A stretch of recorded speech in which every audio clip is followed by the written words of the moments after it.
श्रावण महिन्याच्या आज या पवित्र दिनी आज या ठिकाणी कावड यात्रेचं आयोजन सालाबाद प्रमाणे या ठिकाणी करण्यात आलेलं आहे। आणि सर्वात महत्त्वाचं म्हणजे आपल्याला सनातन धर्मामध्ये आज वज्रश्री वनमोज हजारोच्या संख्येने या ठिकाणी हे जे कावड यात्री आहेत आपले श्रद्धालू आहेत ते तिथून पवित्र जल घेऊन आज या ठिकाणी सेक्टर 9 मधील शिव मंदिरामध्ये अभिषेक होणार आहे।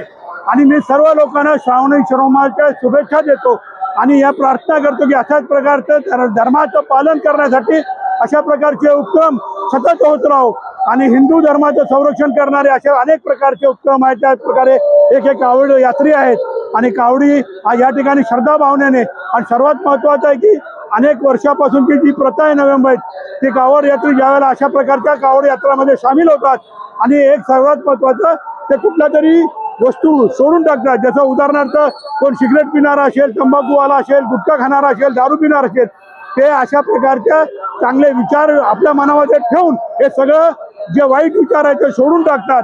हे सर्वात मोठी एक देणगी आहे। या शासनाच्या माध्यमातून केंद्र शासन अनेक उपक्रम राबवत असते, परंतु मी सर्व कावड यात्रीच्या मनापासून नवी मुंबईमध्ये खासकर वाशीमध्ये स्वागत करतो आणि त्यांच्या मनापासून आभार मानतो। धन्यवाद।